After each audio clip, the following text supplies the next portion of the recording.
A Margarida Valdegato era uma amiga próxima do Manuel Rezende, uma pessoa de quem ele admirava muito. Aliás, já falámos sobre isso no velório do Manel. O Manel dizia que a Margarida Valdegato era fina que nem um alho. Era fina como um alho.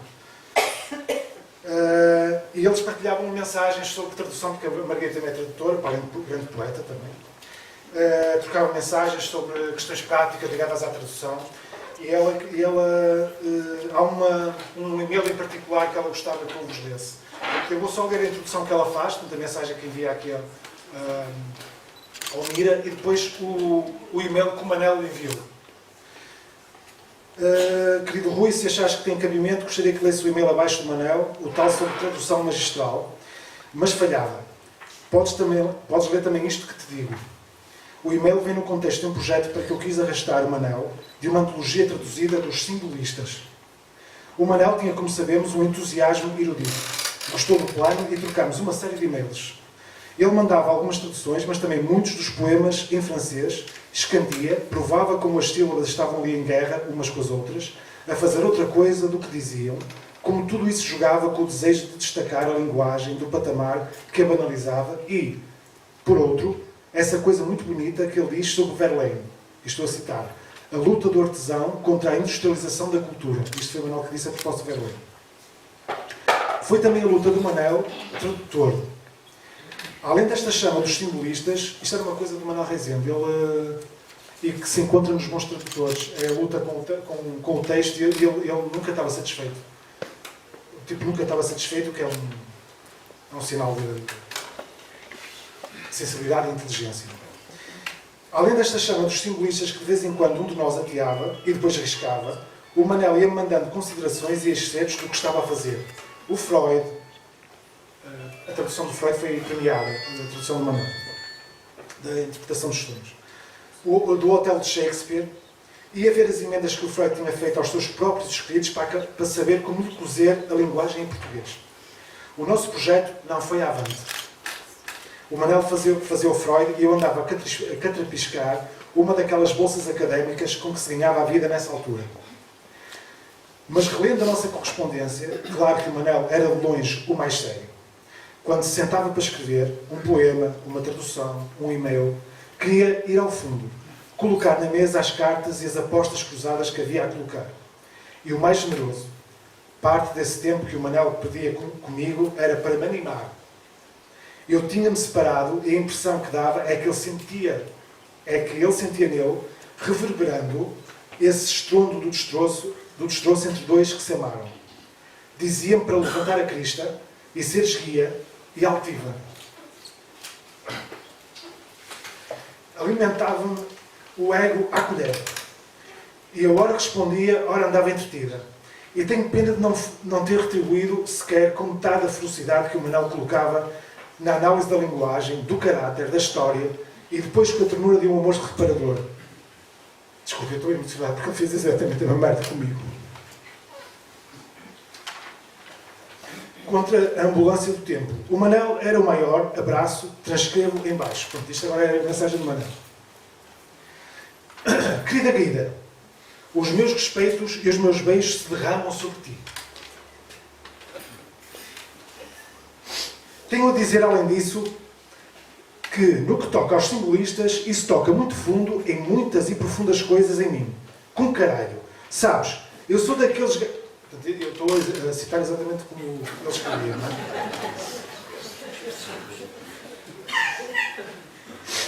Desculpem. Com caralho. E a mim dá-me um prazer e um gozo muito particular dizer isto. Com caralho, parece por terceira vez. Sabes, eu sou daqueles gajos ou gajas que não podem beber um café sem pensar em todas as gerações de cultivadores e conquistadores que descobriram a planta e a melhoraram, e a raptaram e a espalharam sob a forma de infusão pelo mundo. Isto é um poema do Manel. Ele tem vários poemas que têm a ver com isto. Também sou daqueles gajos ou gajas que pensam que a eletricidade não nasce nas tomadas da parede. É claro que ninguém pode transformar o mundo sentado numa cadeira, nem saindo para a rua a fazer coisas práticas a esmo. Mas, no capítulo que nos interessa, isto traduz-se no seguinte. Como já te insinuei, tentei precisamente, in illo tempore, traduzir alguns poemas dessa malta, portanto, os simbolistas. Dei com os cornos, porém, num pormenor de monta. Sarney e Regina vão se devem gostar desta parte. E o que é o seguinte: queira ou não queira a vociferante armada de o momento está aqui o meu cão a pedir festas. Ele interrompe o e-mail e o cão começa a pedir festas. O gajo para o e-mail, retoma mais à frente. O que eu queria dizer, caralho? Ai, não sei, ainda não deve ser o Alzheimer. Só sei que nunca... Retoma mais à frente. Só sei que nunca consegui ir além deste obstáculo absolutamente dirimente. Tinha de reconstituir a luta dos poetas, dos grandes poetas franceses, contra toda uma tradição que apontava para o triunfo da indústria da comunicação. De facto, foi em França que nasceu a comunicação de massas. Os primeiros jornais que ultrapassaram 1 milhão de leitores foram franceses. E diga-se, foi também em França que Boileau escreveu a sua arte poética, que não é mais do que um roteiro para escrever racionalmente. Com isso nasceu o Fouquetin e o grande romance moderno, Balzac, mas também Dumas. Os grandes poetas Baudelaire, Verlaine, Rimbaud, Mallarmé não conseguiram defender o seu ofício. Eles bem tentaram, de diversas maneiras, ou afinando a sua arte, o seu ofício, sujeitando o verso a esquisitas normas próprias, rimas não facialitistas, não gramaticais, apostando no ritmo e não no sentido direto. Ou, pelo contrário, libertando-se das restrições da poética tradicional e atacando o adversário no seu campo. Poemas em prosa de Baudelaire, utilização da disposição gráfica dos jornais em Mallarmé, no seu coup de dé. Que quer isto dizer? Quer dizer que, para traduzir essa malta, seria preciso, em português, reproduzir essa exigência última e falhada dos grandes poetas chamados simbolistas. De facto, os poetas simbolistas, em geral, são os estúpidos imitadores da Grécia Eterna, depois de entre aspas, Grécia Eterna, que usam palavras esquisitas. Apenas os grandes foram ao cerne da questão. E para mim, tudo isto é político, porque poético. O Mallarmé parece um insuportável pedante, mas deve haver qualquer coisa lá por trás, porque tem frases absolutamente vertiginosas. Todas as línguas imperfeitas, porque diversas, dar outro significado às palavras da tribo. O sentido vem de não sei quê, não me apetece buscar a citação correta. Tipo a expressão da dispersão sintática que dá novo significado às palavras e tal e coisa. Ora, lendo as tuas traduções, tuas da Margarida, o que me salta à vista é 2 pontos. Primeiro, mais uma vez, o uso da língua magistral. Desculpa a palavra, não é ironia. Sacana de maneira. Segundo, o mesmo fracasso que eu senti ao tentar traduzir há muito tempo os mesmos poetas. Não te esqueças que o Verlaine disse que não gostava das rimas assonantes. Isso para mim é fundamental, porque faz parte da luta do artesão contra a industrialização da cultura. O Verlaine foi porta-voz da Comuna e isso é muito importante. Querida Guida, talvez daqui a algum tempo possa ir mais longe. Para já, um beijo deste, etc, etc. Manel. Posso passar para ti?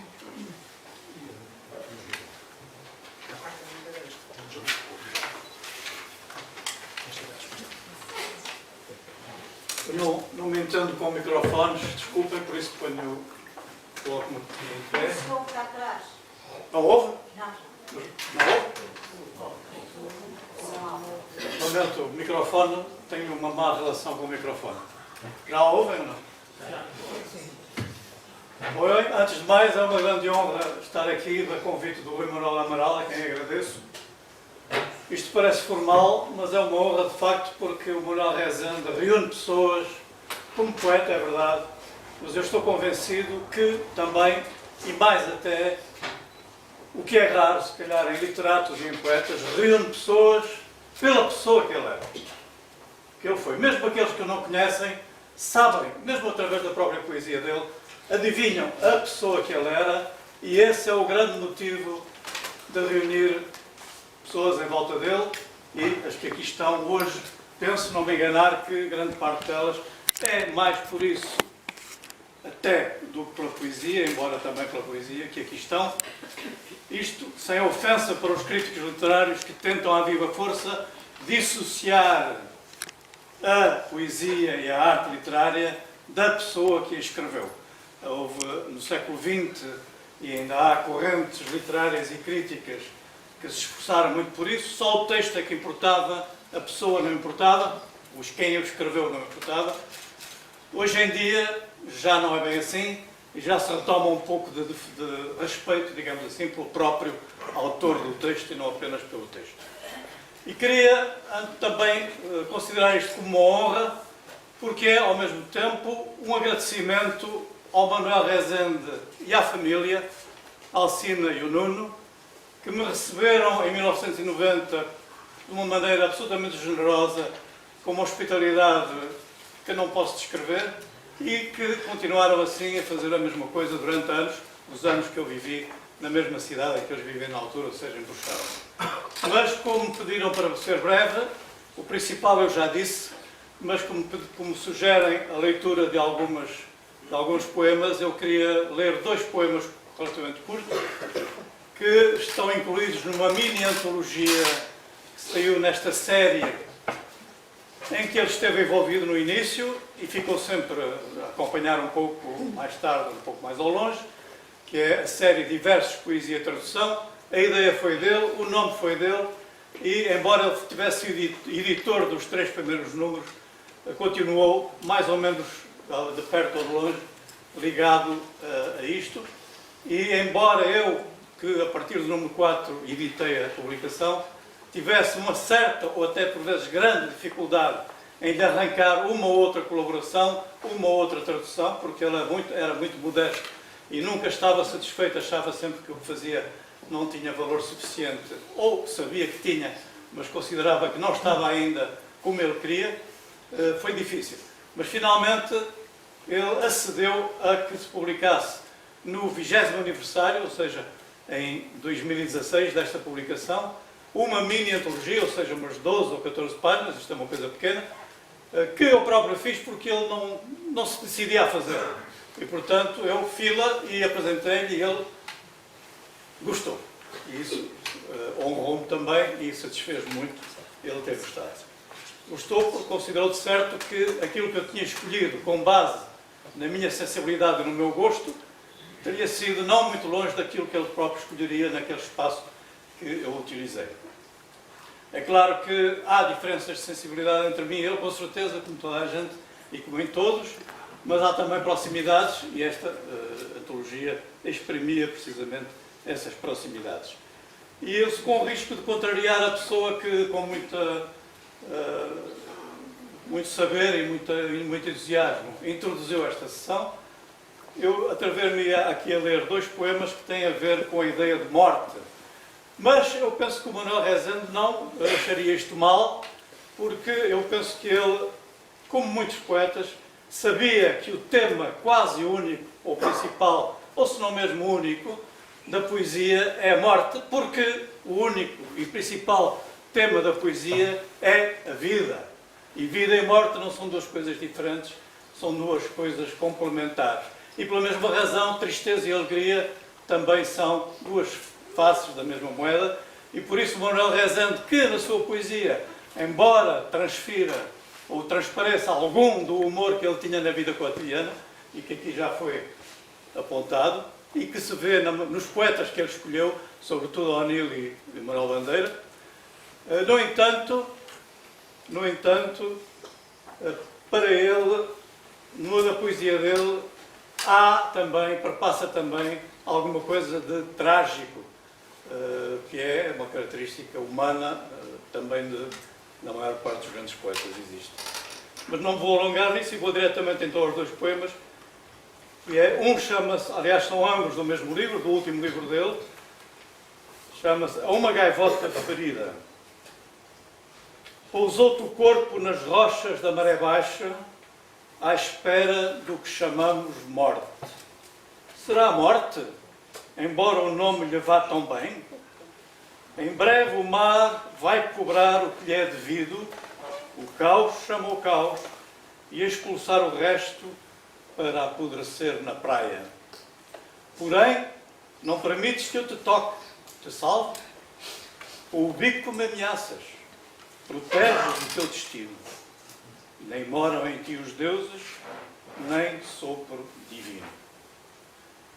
O segundo é bastante mais pessoal e é muito ele, claro, e lembro-me bem de conversas que, de certa forma, muito mais tardias que este poema, numa fase da vida dele já muito mais difícil, com a doença a cercá-lo de vários lados.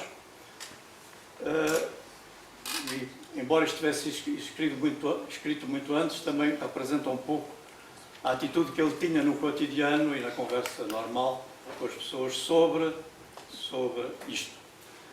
Também o que é eterno, isto é uma alusão a um poeta famoso, no alemão.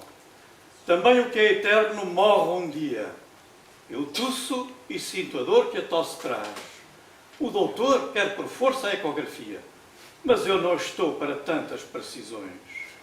Eu rio à morte com um riso largo. Morrer é tão banal, tão tem que ser. Disto ou daquilo, que me importa a mim.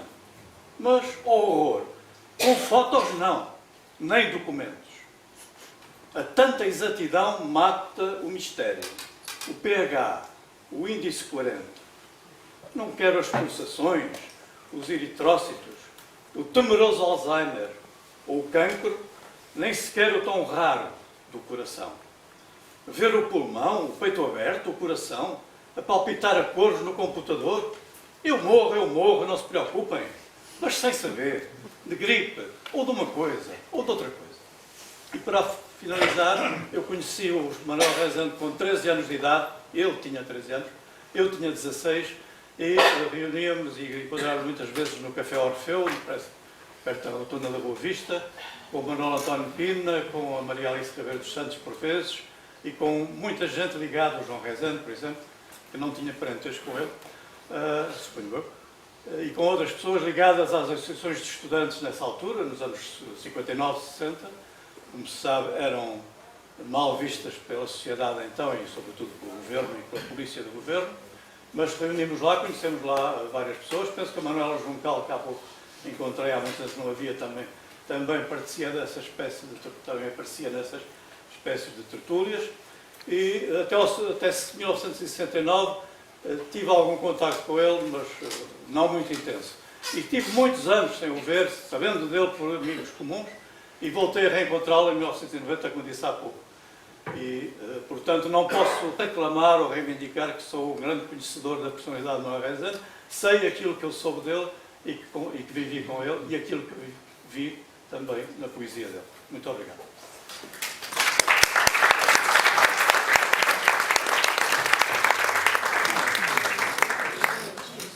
Não sei se completamente apresentar os membros, enfim, da mesa. Zé Carlos Marques, o atual diretor da revista que fundou com o Manuel Rezende. E agora passa a palavra então a Alves. Boa tarde a todos e todas. Queria agradecer ao Manuel a disposição de estar aqui nesta sessão. Queria saudar os presentes. Um abraço muito, muito especial à Piocha e evidentemente à Manuel e ao João. Eu conheci Manuel no início dos anos 70, um pouco antes, uns anos antes de 25 de Abril, no Piolho, como eventualmente tantos de nós que aqui estamos. Eram as tertúlias, as discussões políticas e a poesia. O Manuel brilhava pela sua inteligência, a sua cultura, o seu humor e o seu charme. Ele foi fundador da LCI, da Liga Comunista Internacionalista, em 1973, finais de 73. Quando eu aderi em 75, eu era não só militante ativo, como evidentemente era dirigente. Tinha uma grande clareza no discurso e na argumentação, mas como a Manuela há um bocado disse na introdução, ele também partilhava dúvidas e várias vezes dizia: eu não sei se isto é bem assim, acho que temos que perceber melhor como é que... Mas era muito a forma de ele estar. Mas essas dúvidas não o paralisavam para a ação, e queria lembrar aqui o papel importantíssimo que ele teve nos Soldados Unidos Vencerão, e nunca mais me esqueço de me ver desfilar sem estar tapado nessa grande manifestação em outubro de 75. Os anos 70 eram tempos de discussões duras, não apenas com outras organizações, mas também dentro de cada uma delas. Eu lembro de mais de um episódio de debate aceso na LCI em que o Manel se exaltou mesmo e falou num tom que não era habitual. A dado momento, apercebeu-se disso, parou, fez aquele seu gesto ao cabelo, sorriu, pediu desculpa e continuou a intervenção vários decibéis abaixo. O Manel era generoso, solidário, afetuoso. Tinha um sorriso único que não deixava ninguém indiferente. Como escreveu Osvaldo Silvestre no Posto-Fácil da Poesia Reunida, se algo define a poesia de Manuel Rezende é a forma como não evita as solicitações da história. O Osvaldo escreveu muitas mais coisas, mas agora escolhi esta. E, neste sentido, gostava de vos chamar a atenção para o poema O Marek Edelman, Herói do Gueto de Varsóvia, que eu acho que é um poema magnífico, mas que eu não vou ler aqui porque é um bocado longo e eu não quero ocupar tanto tempo. E vou ler então. Vou então ler um outro que eu acho magnífico e que é mais pequeno. Comendo uma cereja. Como uma cereja e comendo a cereja, o meu corpo pede as cerejas todas no mundo. Mas eu não posso comer as cerejas todas no mundo, pois faltam as cerejas que comeram Sócrates e Hipas de Metaponto e os velhos camponeses da Gália, ou até os escravos de Roma. Assim, como uma cereja e deixo o gosto de a comer ficar em mim, pelo gosto de todas as cerejas que possa haver. Uma cereja como todas as cerejas. Uma cereja por todas as cerejas. Obrigada, Manel. Foi um privilégio ter estado na nossa vida.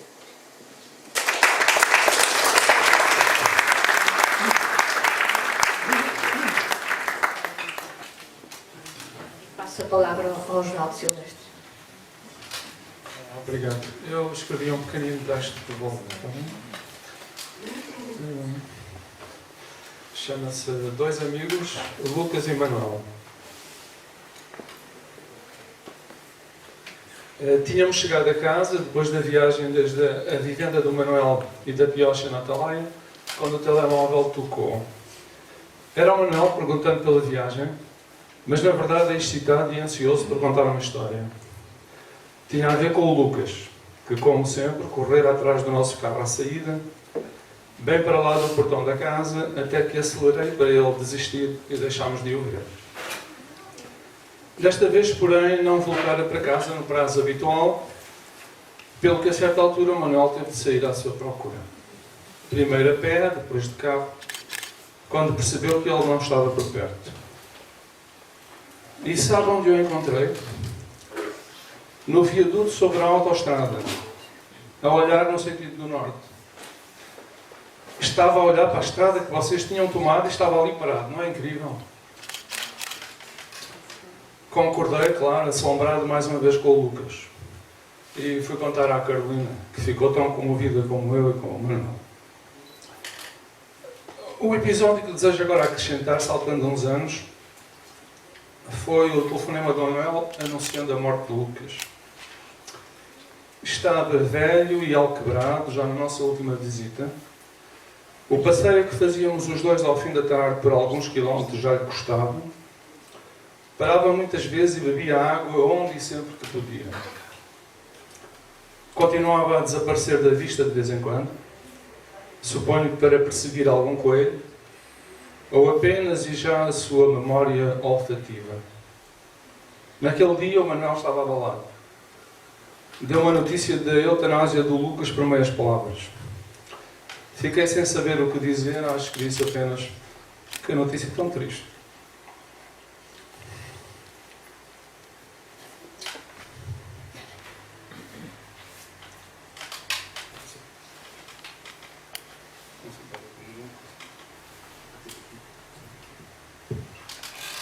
Que notícia tão triste. Um grande abraço, Manuel. Ele tartamudeou alguma coisa, pois. Desliguei e fui dizer à Carolina. Ficámos abraçados a pensar no Lucas. Tenho dificuldade em pensar nele sem pensar no cão do grande poeta Manuel António Pina. O nome do cão, que começa assim. O cão tinha um nome porque o chamávamos e porque respondia. Mas qual seria o seu nome? Só o cão, obscuramente, sabia. Nunca conhecia um cão com um nome tão justo como Lucas. E se calhar por isso, nunca conhecia um cão como Lucas. Evangelista da alegria, bicho luminoso, como no étimo grego tinha de ser, de Lucas, com aquele dom que Pina também traçou. Onde nós não alcançávamos, dentro de nós, o cão ia. Para mim, desde cedo Lucas integrou a família de cães que a literatura produziu desde Homero e que em português conta em posição de destaque com o cão tinhoso do Luís Bernardo Ronvana ou o seu próximo, o Cuzucuta, Don Jackie, para não referir os cães de Maria Velho da Costa ou de Maria Gabriela Lanzol. Mas foi o cão do poema de Pina que fez do Lucas para mim símbolo de todos os cães e por isso mesmo, já em vida, pensar no Lucas era pensar no poema de Pina e ao invés. Quando vou às escolas falar das humanidades aos jovens estudantes, mostro sempre o poema de Pina para abordar a chamada questão animal nas humanidades de hoje, pois nenhum texto como esse vai haver aquilo que atravessa e aproxima humanos e cães. Os estudantes ficam em silêncio quando acabo de ler o poema e quando recomeço a falar, sinto que falo do Lucas. No primeiro livro do Manel, num poema em que se sente a sombra forte de Álvaro de Campos, crítica da razão pragmática, na secção 2 surge uma manifestação do animal. Aqui eu sou um animal de pequeno raio de ação, ainda pouco convincente na economia do poema.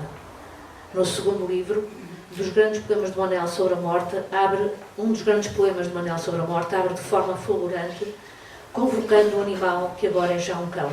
Poupai-me à morte lenta, violenta, que o homem é um cão que perdeu o dono. É difícil imaginar um começo e uma imagem mais brutal, um cão que perdeu o dono. Como lê-la? Uma referência à secularização e à perda de Deus? Mas nesse caso, a perda seria também emancipação e não seríamos tomados pela sensação lenta, violenta, da coisa bruta que os versos transmitem, numa métrica perfeita nas suas 10 sílabas, com acentuação assimétrica, por causa da rima interna entre lenta e violenta, decisiva no poema. A coisa bruta vem antes disso, na quem se reconhece no exílio. O dono do cão não é aqui uma figura da posse ou do mando, mas antes aquele que, como no poema de Pina, dá o nome ao cão, inserindo-o assim na família. Porque nenhum cão tem dono, mas talvez o espectro da morte faça ao cão, que todos somos, sonhar com o dono que o chama pelo nome e leva para a trela. Não sei se tem a ver com isto, mas há um outro poema de Manel que eu gostaria de relacionar com o Lucas. Chama-se Na Autoestrada e surge no terceiro livro. Ainda posso perceber esses miúdos nos viadutos que atiram pedras aos carros da autoestrada. É um gesto eficaz que matou alguns caixeiros viajantes e até famílias inteiras. É pura malvadez, mas o mundo precisa de pureza. Mas como se justificam, esses que nos acenam com a alegria ao passarmos?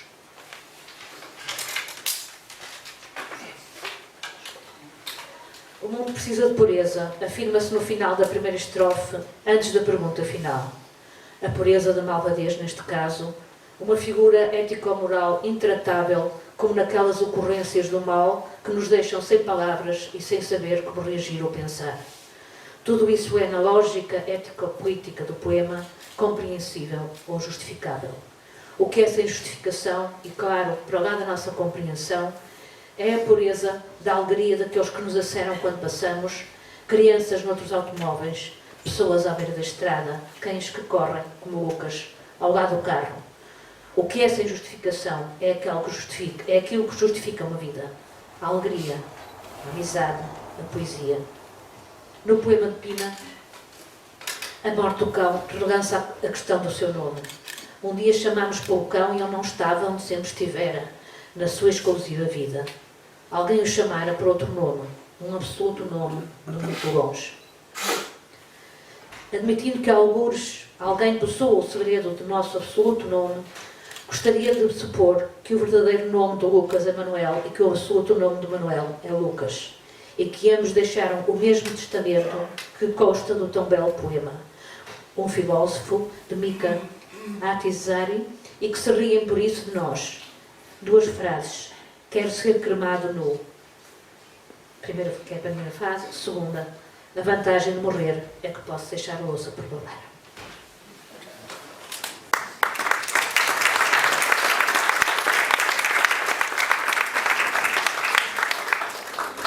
Pronto, e agora se quiserem,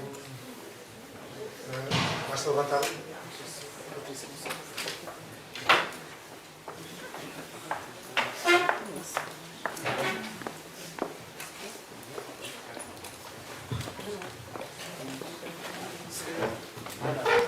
Eu só gostava de dizer aqui um poema do Manuel Rezende, chamado Arte Poética,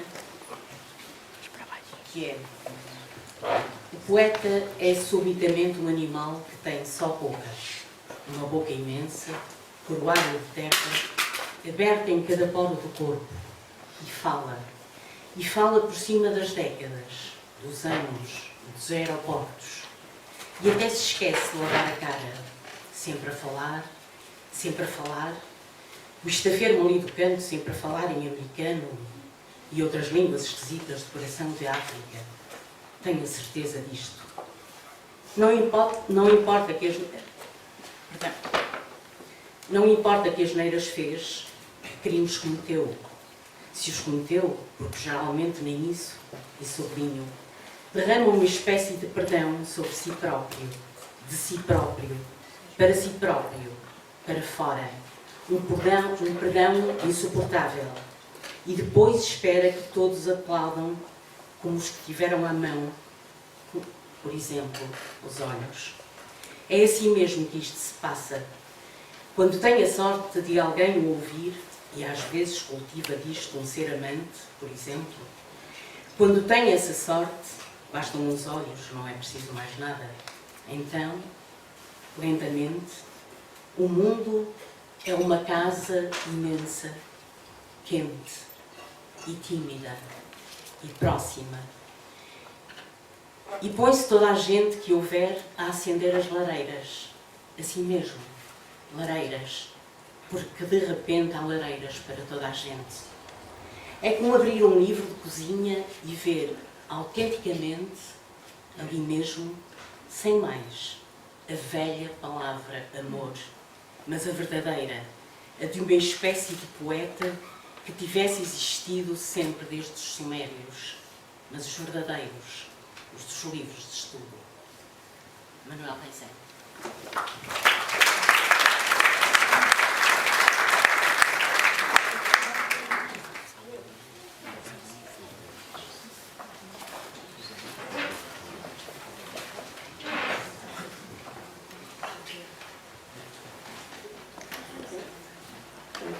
Então, boa tarde a todos. Eu escolhi umas palavras ao Manuel e vou passar a elas. Está de volta o teu sorriso, intacto, como antes, quando ocasionalmente nos encontrávamos, ora num café, ora numa rua, por onde íamos passando e compondo os nossos dias. Mais alto, por favor. Mais alto?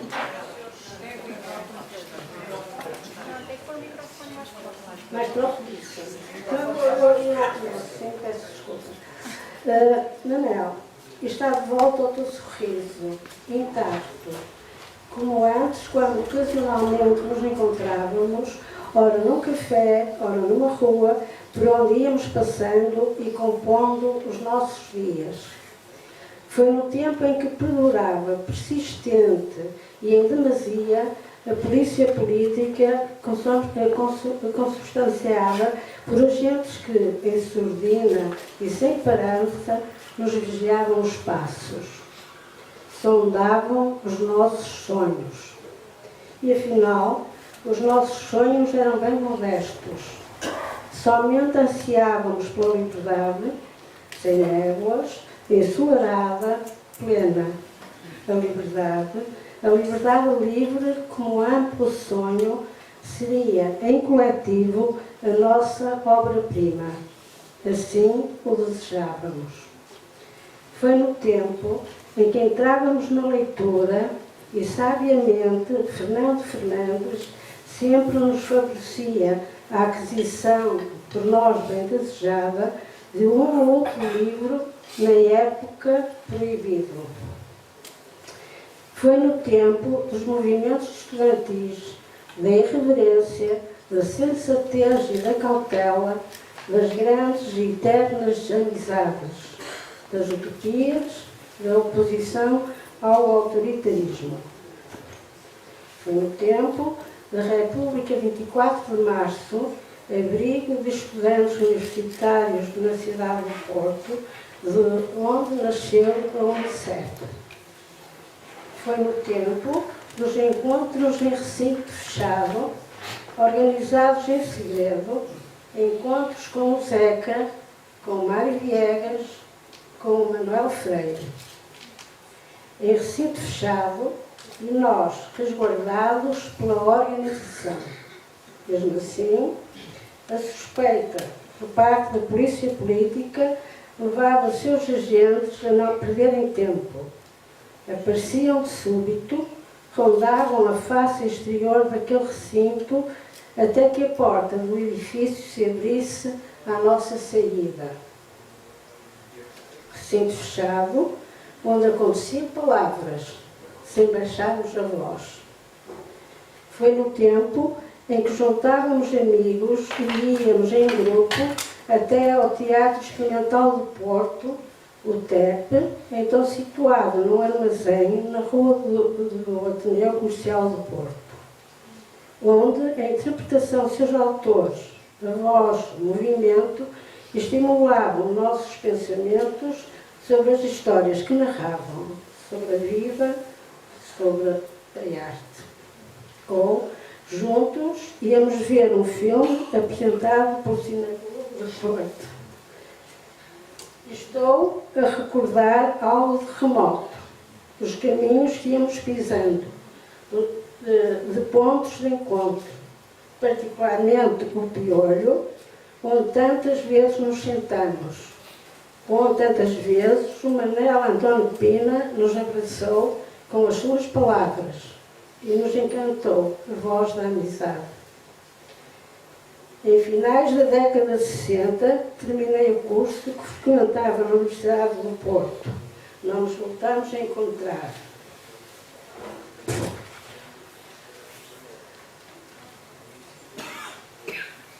Há pouco mais de um ano, passados 50 anos, escreveste no meu perfil do Facebook: tu és a Janinha, se fores, aceita um beijo meu. Como não me comover? Disse-te da minha alegria e confessei-te que nunca esqueci o teu sorriso. Respondeste-me: também nunca esqueci o teu. Junto, postaste no coração emoji vermelho. Como não me comover? Em 21 de janeiro, pelas 17 horas, postaste um vídeo. Transcrevo o teu comentário. Versos de Iakovos Campanelis, poeta grego, preso no campo Mauthausen, a balada Mauthausen, Cântico dos Cânticos. O poeta tinha a mesma doença que eu, e dela morreu. Para a Leocádia, a Piocha e todos os meus amigos. Ouvi e vi. É sublime. Vi mais uma vez o teu comentário. Fiquei apreensiva.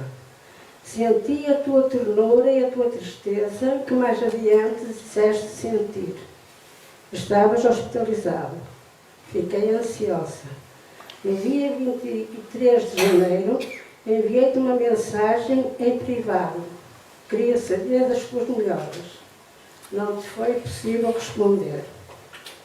Em 29 de janeiro, recebi a notícia que temia e não há como evitar a angústia funda, a dor imensa. Mas sabes, Manel, o teu sorriso está de volta. Voltou, certamente para que eu o guarde, não a 7 chaves, mas livre, para que se torne tangível. Texto-te a minha gratidão por todo o bem que me deste, a tua beleza, a tua poesia, a pureza. A pureza que nos falas no teu poema Autoestrada. Dizes tu num verso, e o mundo precisa da pureza. A tua amiga Eugénia.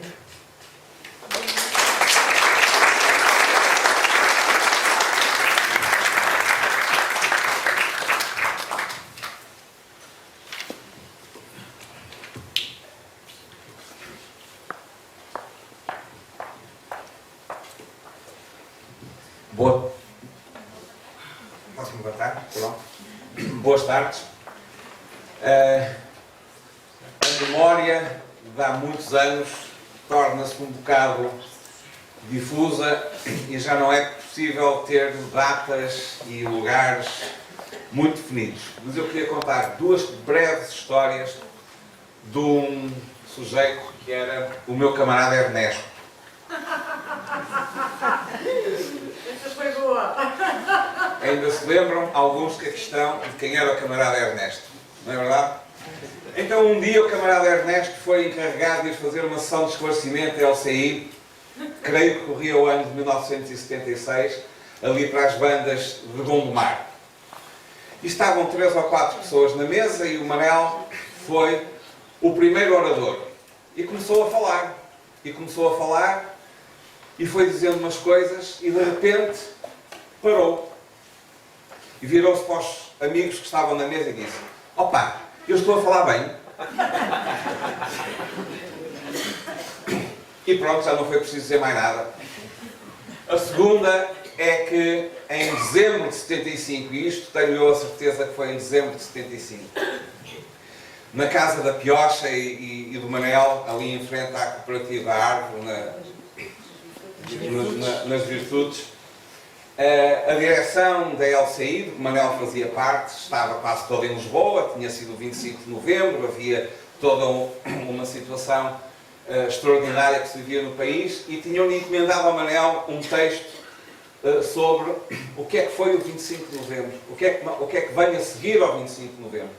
E o Manel pediu-me se eu ajudava a fazer esse texto, e fomos os dois, e num dia inteiro de trabalho fizemos esse texto. E esse texto dizia fundamentalmente uma coisa, que era: o 25 de Abril foi o fim da revolução que nós queríamos, e o que vem aí é uma democracia que nós chamávamos burguesa, europeia, e não é, como tanta gente dizia, não vem aí o fascismo, não vamos para a clandestinidade. As comissões de trabalhadores vão perder a sua importância, as comissões de moradores vão perder a sua importância, a luta política, democrática, no Parlamento, nos sindicatos, vão ganhar uma importância que nós não estamos habituados, neste período revolucionário, a reconhecer. E isto foi de uma frieza analítica absolutamente notável. E o Manel, no fim de termos o texto pronto e de mandarmos para Lisboa, veio depois a ser adotado como uma posição oficial da LCI. Nós achávamos que a revolução tinha acabado, mas vinha aí uma social-democracia, uma coisa desse género. Para nós era horrível, mas era bem diferente do fascismo. E o Manel dizia, a acabar: opa, estou satisfeito com isto. Sabes, os stalinistas não percebem nada disto. Eles não sabem viver sem o fascismo. E nós vamos ter de viver sem o fascismo.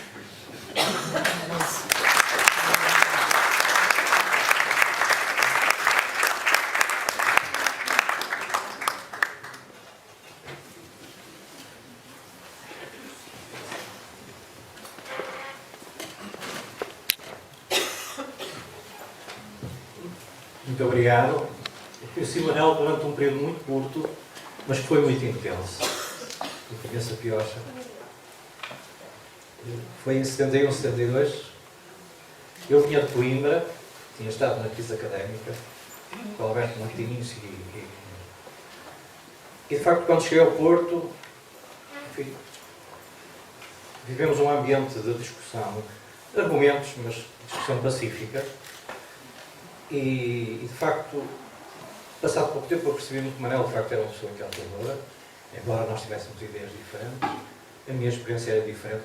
Eu tinha conhecido em Coimbra o Francisco Sá, que foi professor da Faculdade de Letras, e o João Cabral Fernandes, que na altura tinham tomado posições políticas que depois mais tarde vieram a ser desencontradas, e já em Coimbra eram, por assim dizer, do stalinismo e do Partido Comunista. E de facto trocámos alguns argumentos, discutimos muito sobre o Manifesto do Partido Comunista de Marx, sobre livros de Marx e de Hegel e de outros livros de Lenin, etc. e Trotsky. E de facto só queria dizer que foi um período muito, muito curto, mas foi um período encantador e que de facto que deu para perceber na JUC, onde vivemos, naquele tempo, na mesma casa, deu para perceber que de facto o Manuel era uma pessoa extraordinária e encantadora. Era só isso que tinha a dizer. Só a partir de 72 deixamos de ter contacto. As vidas complicaram-se, de um lado, do outro, pior na minha, pelo menos complicou-se. Foi um tudo muito conturbado depois da minha vida durante uns anos. Depois acabei por ir para Lisboa e regressei ao Porto há pouco tempo. E só há pouco tempo contactei com a Piocha e com o Manel. Trocámos alguns e-mails, alguns dias. E de facto, só queria deixar aqui o meu testemunho que de facto o Manel era uma pessoa encantadora, do ponto de vista intelectual.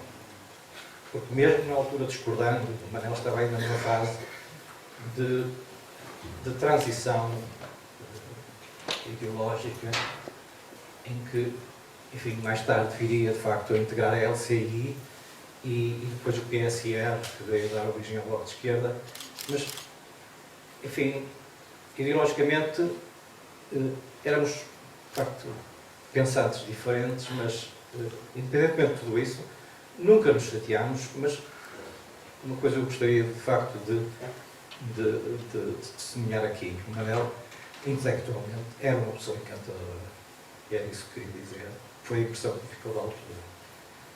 Muito obrigado a todos. Muito boa tarde.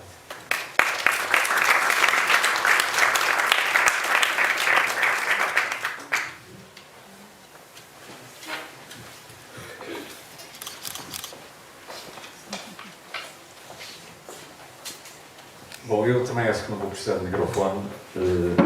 Vou cantar uma canção do Zeca Afonso, que é Amigo Meu de Pensamento. O Manuel, de facto, era um amigo extraordinário e foi uma perca realmente.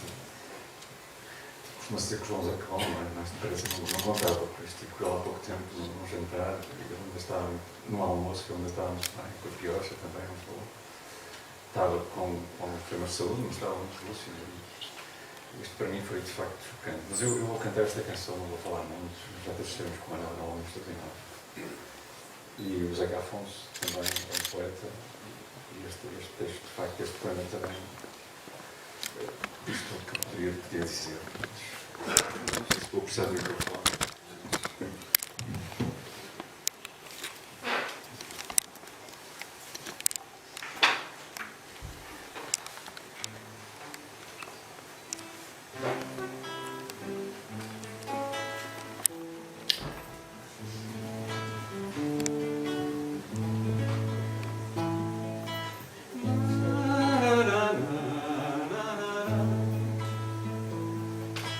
Amigo, maior que o pensamento, por essa estrada, amigo, vem. Por essa estrada, amigo, vem. Não percas tempo que o vento é meu amigo também. Não percas tempo que o vento é meu amigo também.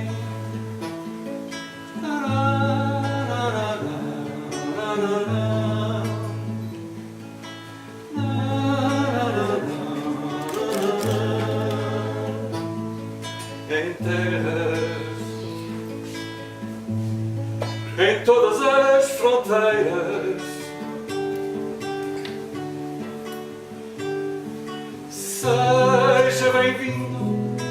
por bem. Seja bem-vindo quem vier por bem.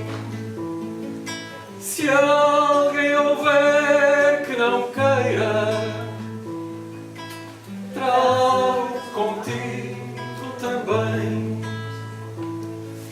Se alguém houver que não queira, trago contigo também.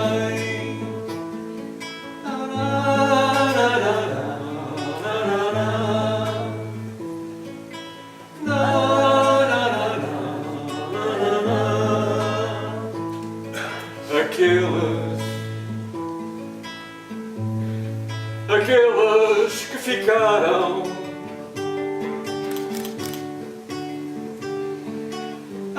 em toda a parte, todo mundo tem. Em toda a parte, todo mundo tem.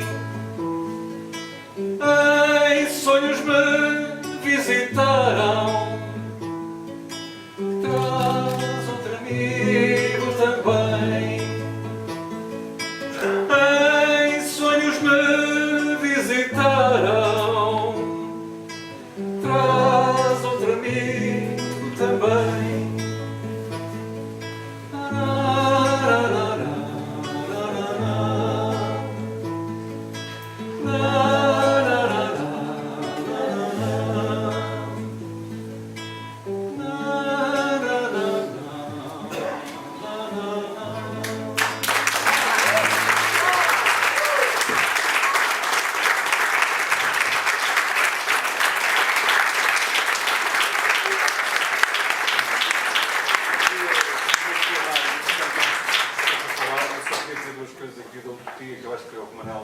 Sonhava e que nós sonhamos todos, muito, acho que a maioria que está aqui, toda a gente está aqui, que é cidade sem muros, sem ameias, gente igual por fora, gente igual por dentro. Era o que era o Manel, era um homem igual por fora e por dentro, era bonito por dentro e por fora. Eu amava aquele homem.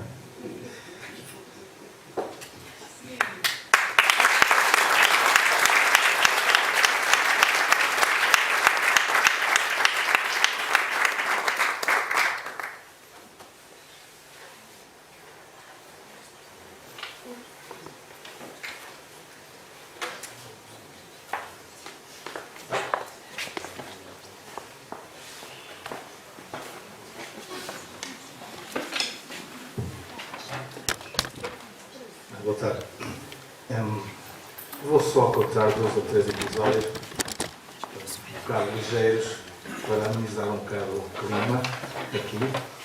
Eu conheci o Manel, tinha 10 anos. Há aqui um nosso colega também o conheceu nessa altura, o Manel, não é? E fui colega dele no liceu durante 7 anos, na mesma turma, e depois na faculdade, no mesmo curso, em Engenharia Química, porque ele é Engenharia Química. O que me lembro dele é que nós imediatamente tivemos uma grande amizade, fácil, como miúdos de 11 anos. E uma das coisas que talvez algumas pessoas sabem é que o Manel desenhava muito bem. Então, quando tínhamos pai 11 anos, decidimos fazer uma banda desenhada chamada O Terráqueo, que era o nome que me dava na altura. E ele desenhava e eu fazia uns textos para a banda desenhada. E, portanto, ele mostrou-nos logo aí que era um tipo diferente do normal. O pai e a idade desenhava realmente muito bem. Não sei se depois continuou a desenhar. Eu perdi o Manel há muitos anos, depois. Há 44 anos que não o vejo. E depois, mais tarde, ainda nessa turma, quando havia substituições, porque o professor faltava, chegava lá o professor substituto, a turma era uma turma, não é para nos estar a elogiar, era a melhor turma do liceu que foi escolhida dessa maneira e, portanto, os professores que iam lá substituir alguém que faltava tinham assim um bocado de receio dos alunos, porque havia lá realmente uns craques que nós nos lembramos bem. E então os professores perguntavam-nos o que é que vocês querem fazer hoje, os professores substitutos. E nós, invariavelmente, apontávamos para o lado e dizíamos: o Rezende vai dizer um poema. Ele tinha 12, 13 anos e dizia poemas, como eu só ouvi mais tarde o Mário Viegas dizer. Era outra característica especial dele. Depois, lá fizemos o curso, o liceu todo, fomos anos para a Engenharia Química e aí houve uns anos em que nos separamos porque eu fui para Coimbra, ele ficou cá e acho que ambos tivemos a fazer a mesma coisa, que era basicamente fazer tudo menos estudar e engenharia e lá íamos fazendo umas greves pelo meio e, portanto, ambos chumbamos pelo menos 2 anos por causa das greves, porque nessa altura as greves era chumbo, no imediato. E depois acabei por encontrá-lo outra vez na Faculdade de Engenharia, no 4º ano, em que fomos colegas até ao final do curso.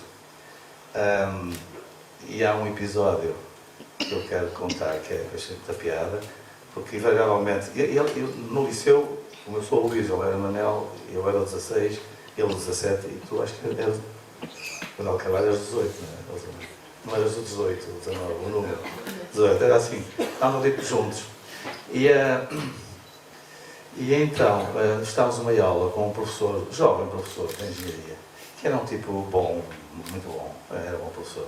Aliás, depois seguiu um caminho que o Manel testaria, que ele depois foi CEO de grandes empresas e tal. Mas é um tipo realmente muito inteligente, muito bom. Ele estava a dar uma aula, que os engenheiros também têm que ter um pouco de economia, estava a ensinar-nos o que é essa história do lucro e das contas que se fazem para calcular o retorno no investimento, enfim, aquela conversa dos economistas e dos gestores, e os engenheiros têm que saber alguma coisa disso também. Ele estava a explicar-nos tudo isso bem, e o Manel ao meu lado pede para falar e diz assim, ó engenheiro, eu acho muito bem o que está a dizer, mas não me interessa absolutamente nada essa coisa do capitalismo e do lucro, não me interessa absolutamente nada. E o engenheiro, até por acaso, reagiu, bem, está bem, não se interessa, mas se calhar há aí gente que se interessa, eu vou continuar. Eu devo dizer que depois da minha carreira, que foi universitária, pensei sempre, quando é que me aparece um aluno que é capaz de dizer uma coisa daquelas? E nunca me apareceu ninguém.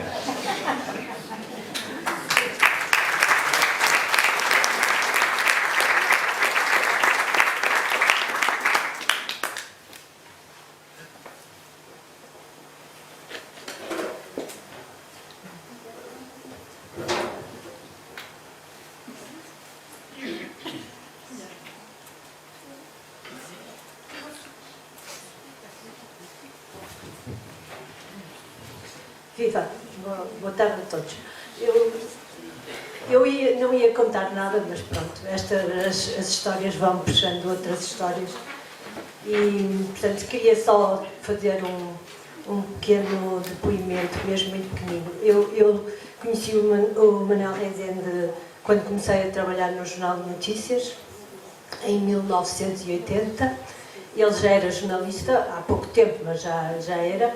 E foi uma das pessoas que me recebeu e que me acompanhou naqueles primeiros anos e tenho perante ele uma dívida de gratidão por aquilo que me ensinou, quer na escrita, quer até no jornalismo, que já tinha mais experiência e introduziu ensinamentos que me foram úteis e que me deslumbraram na altura, nomeadamente na escrita, na forma como trabalhava, na criatividade que punha em quase tudo que fazia. E, portanto, também sou credora tenho um tributo perante ele de alguma iniciação cultural, intelectual. Eu vinha assim, ainda era uma criança quase, pouco mais que isso, e, portanto, ainda tinha muito para aprender e algumas coisas ele abriu-me algumas portas e estou muito grata por isso, eternamente. Tenho também um pequenino, histórias há muitas com o Manuel Rezende, que era, como toda a gente aqui já disse, muito inteligente, muito culto, muito charmoso. Pronto, eu vou só contar uma história que é mesmo pessoal, não tenho, se calhar ele pouco contribuiu para isto, exceto que me deu numa altura em que eu, portanto, tinha os meus 20 e poucos anos, e ele deu-me um exemplar do Capital. Eu nunca tinha lido o Capital, nem li, em boa verdade, mesmo, apesar dele não ter dado. Mas pronto, eu era muito esquerdista, na altura éramos todos muito esquerdistas, alguns ainda são, eu já sou menos, mas ele deu-me esse exemplar está assinado por ele, porque devia ser um livro que ele tinha a mais. E eu acho, já nem me lembro bem se ele é em português, se é em inglês. Não me lembro já. E agora está num caixote, portanto vai ser difícil de descobrir. Mas pronto, qual é a história desse capital? Porque esse capital era para esse livro que ele me deu. Eu tinha, obviamente, por objetivo melhorar a minha formação básica em política, não é? Portanto, era importante ir às origens e ler o Capital. O Capital eu não o li, como disse, ele ficou na minha casa, eu vivia com a minha família, com a minha mãe. Passados uns anos eu saí de casa e o Capital ficou lá. E pronto, eu não voltei a ter muita insistência em ver esse livro. E um belo dia, quando fui finalmente buscar os livros que estavam em casa da família para os levar para a minha nova casa, o Capital tinha sido roído por um caruncho. Porque o móvel em que ele estava lá no sótão da casa dos meus pais tinha caruncho. De maneira que os carunchos roeram o Capital. E aquele Capital ficou para a história, porque está com vários furinhos, e nomeadamente eu ainda consegui apanhar alguns carunchos, tirá-los, mas ele ficou para todo sempre como o Capital do Manel que apanhou caruncho. E ficou, é uma pequena história da minha relação com ele. Obviamente ele não sabia disto do caruncho, senão ficaria um pouco entristecido. Pronto, é a minha pequena história. Obrigada.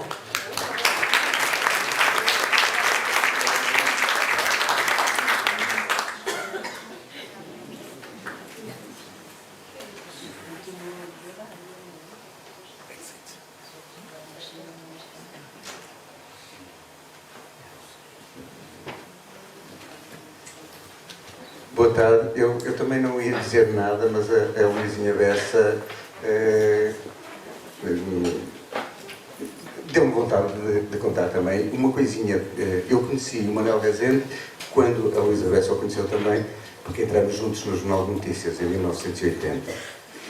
E eu queria só uma coisinha muito rápida para chamar a atenção para uma outra vertente do Manel e das pessoas. Ele era poeta, mas era mais pessoas também. E as pessoas, os homens, são pais. Então, o lado pai. Eu conheci o Manuel Rezende na mesma altura em que conheci o Manuel António Pina. O que é uma coisa, já dizia, uma coisa fabulosa, não é? Portanto, as cumplicidades deles, essas coisas.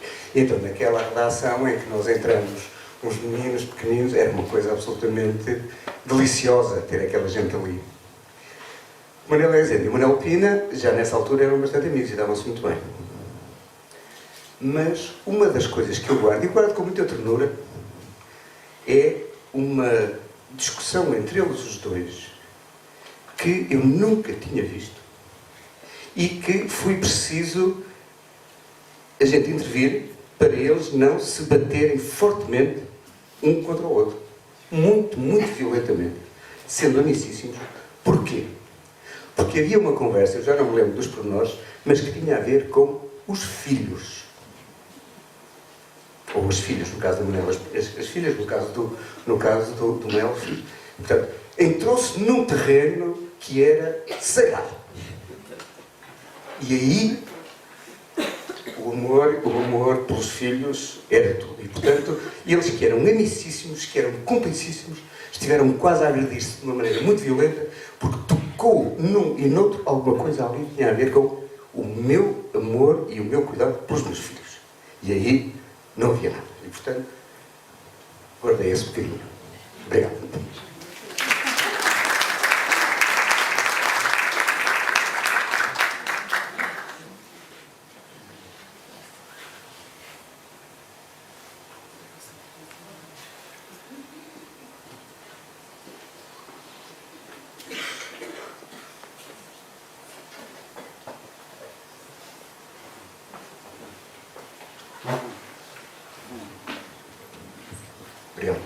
Eu não tenho histórias para contar, mas depois daquilo que o Luís disse, eu não resisto a ler um poema do Manel em inglês.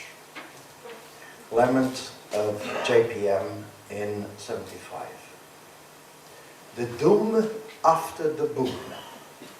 All things are but abstracts of catastrophe.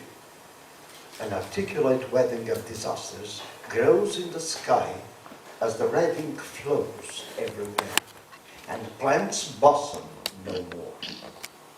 Where are the old securities gone? Where the equity? Real estate is on the wane, vanishing, a true Flemish lace, thin as air or concepts. Reason is beaten at very right gates of brain. The Kierkegaardian soul of undertakings breaks down against the ruthless market of executives. A mouse upon my desk opens the eyelid of future.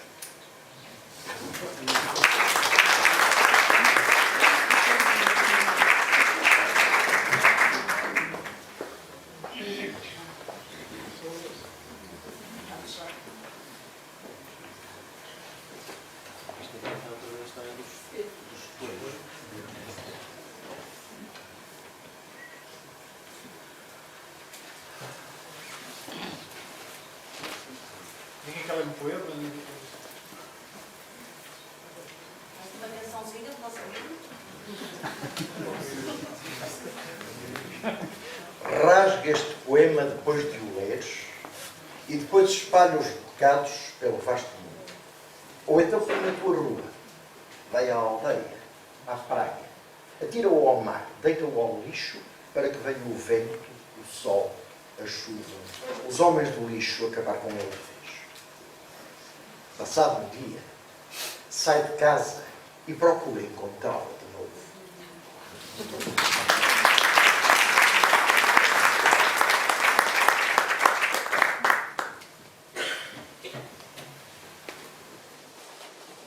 O Manel tem uma coisa muito curiosa que era, aliás, toda a gente que conviveu mais ou menos com ele tinha um sentido de humor muito particular, era um tipo com muita graça, apesar de não ser ele não ser propriamente aquele humor de gargalhada histriónica, não é nada disso. Era um humor muito que se engole para dentro. Então, já na fase, portanto, uma semana antes de ele ter partido, não sei exatamente, uma semana ou duas, não sei, ele já estava no hospital, portanto, foi aí uma semana ou pouco, pronto. Ele ligou-me e disse, olha, é só para dizer que, pá, estou no hospital. Eu aí, Manel, outra vez, então o que é que se passa agora? É pá, o problema do costume, se eu morrer já sabes do que é que foi. E eu disse, Manel, tu não vais morrer. Eu tipo disse-me, não me contraries.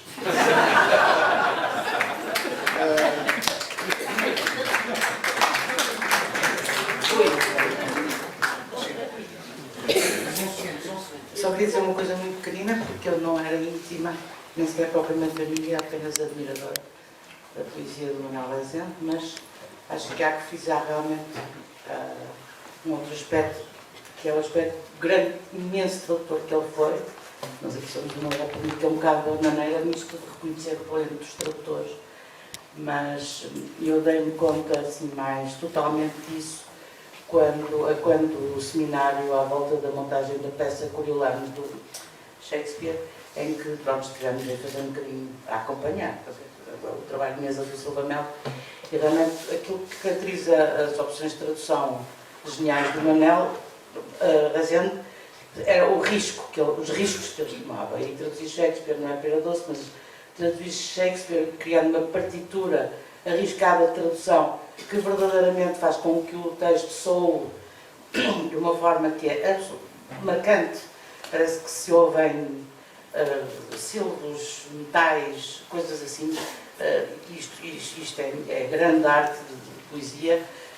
Pronto, eu só queria frisar isto porque realmente o poeta é tradutor, traduz completamente.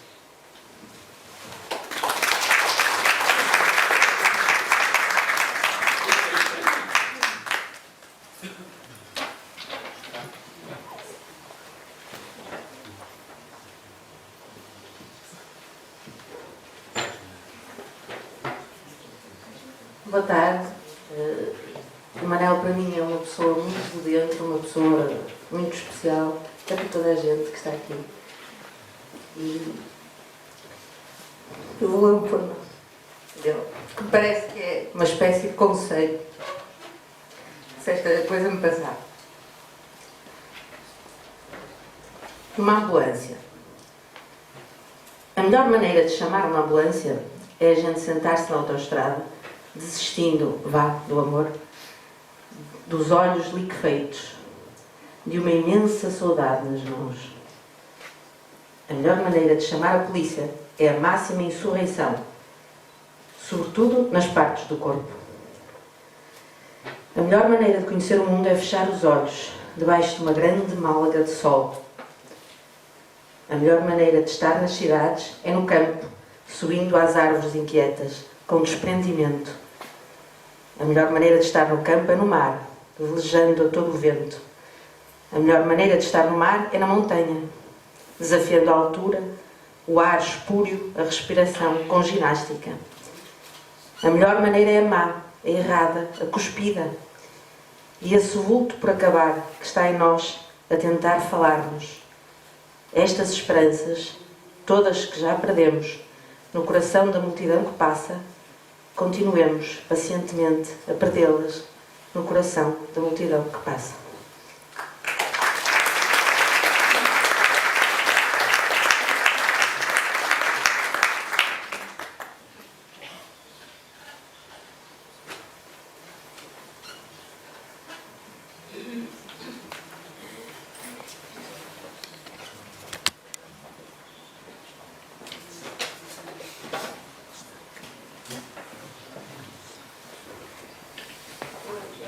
Eu peço desculpa porque estou constipada, se calhar a minha voz não chega lá no topo. Pensamentos de Cavafis velho. Num café mesquinho e sujo, os teus olhos me buscaram. Brasas negras sem morada, pairando no ar ralo. Estou velho e murcho, o corpo vai-me comendo a alma, porque me procura a tua beleza escandalosa. Dinheiro não tenho, nem o desejo me visita. E quando te vejo, vejo os amantes que já tive. Mas o que buscarás tu nesta vela no pavio? Eros não pode viver em cidade tão viscosa. O meu amor não precisa já de nenhum pretexto, nem do suporte do corpo, nem de feitos de atleta. Vive das noites já idas, da memória indiscreta, onde hei de enterrar a tua imprevidente proposta. Vou-te dizer, em verdade, o que em mim me preocupa. Beber teus olhos mancebos, o teu corpo sem rugas, roubar-te toda a beleza, deixar-te nu na rua. Só percebemos a vida quando já murcha a rosa.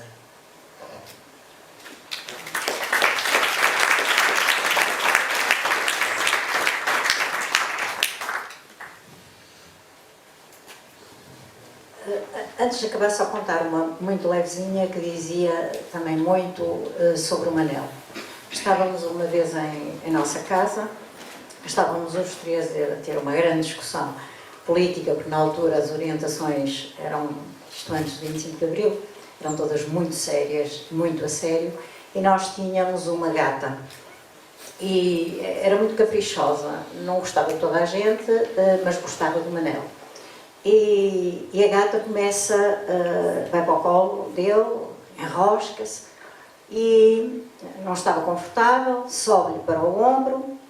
Bom, a conversa acabou com o Manel de gatas, literalmente, porque a gata tinha adormecido na parte de trás do pescoço dele. E a cena era desconcertante. Que éramos nós a conversar com ele e o Manel de gatas a discutir grandes orientações e conceitos altamente elaborados com a gata na parte de trás do pescoço e eu dizia ao Manel, mas assim, mas ela gosta deste sítio, é quentinho.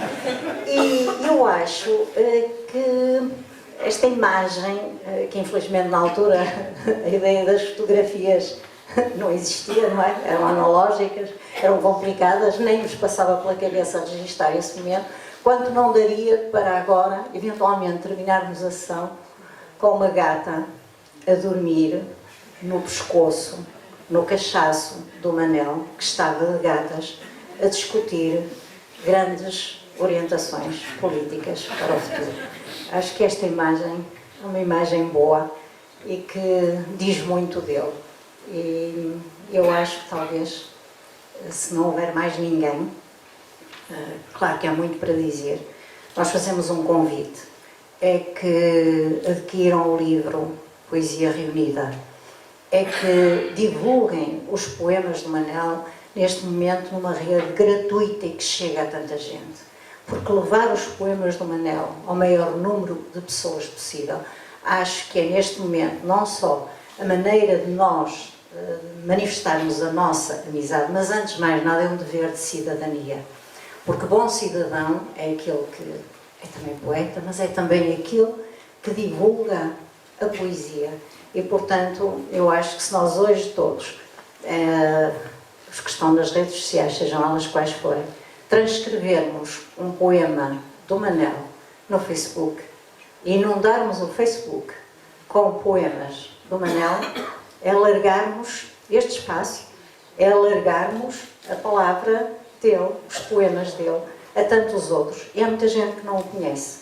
Ele não vivia nas luzes brilhantes da televisão, não era um homem social no sentido do socialite e, portanto, eu acho que era hoje uma coisa boa, uma coisa bonita. Quem não tiver o livro, ele tem à venda, mas quem não o tiver, se for também ao Google, vantagens do Google, o Google tem muitos poemas de Manel. Portanto, aqui fica o desafio, vamos todos hoje fazer uma publicação de poemas no Manel e assim alargarmos este grupo de amigos e aumentarmos o número dos amigos da poesia do Manel.